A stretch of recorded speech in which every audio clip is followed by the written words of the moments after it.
Allora, siamo con Sergio Silva, tecnico del Follonica. Sergio, stasera era oggettivamente difficile già per le condizioni con cui vi siete presentati a Lodi, molto rimaneggiati e con anche quelli che c'erano non al meglio. E in più avete trovato un amatore che ha fatto una grande partita e alla fine è arrivato questo risultato anche un po' pesante. Sì, dispiace, è troppo largo per quello non che ha fatto l'amatore, che ha fatto quello che noi sapevamo che faceva, una grandissima squadra con individualità importanti, con un allenatore che tutti sanno quanto vale.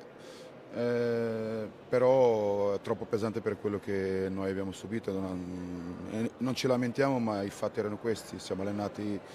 per 10 giorni in 6, Andrea oggi ha messo i pattini ieri 15 minuti, e oggi era qui per cercare di dare una mano, e si vedeva che non era nemmeno al 20, al 10%, però complicata, lo sapevamo, pensavo di poter fare meglio perché questo, anche i giovani, penso che è l'opportunità che io gli do sempre, in questo caso anche perché avevamo bisogno, bisogna anche saperla sfruttare meglio. Penso che abbiamo regalato comunque tanto, abbiamo concesso situazioni che non si possono concedere a questi livelli, al di là dei meriti che può avere il Lodi, che ci serva per crescere, non piace a nessuno, mi dispiace per i ragazzi che forse non si meritavano una sconfitta così, ma andiamo avanti.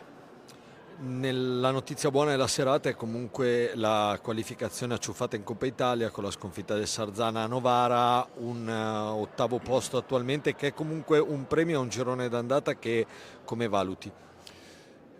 Sì, ho saputo adesso, Eh, perché dopo una sconfitta così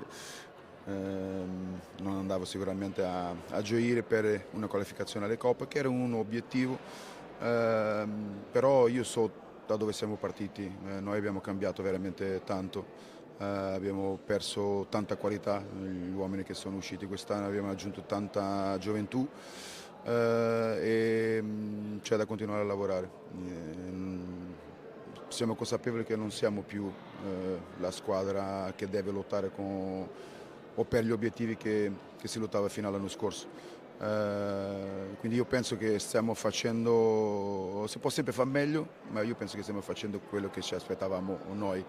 Se qualcuno si aspettava di più, io dico di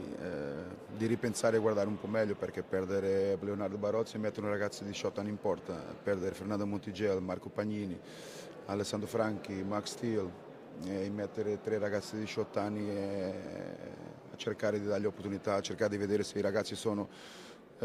capaci di far parte di un futuro del Follonica Hockey. Non è per tutti, ci vuole tempo, ci vuole lavoro, è quello che stiamo facendo, sperando di farlo sempre meglio perché non succedano partite come questa, questo sì.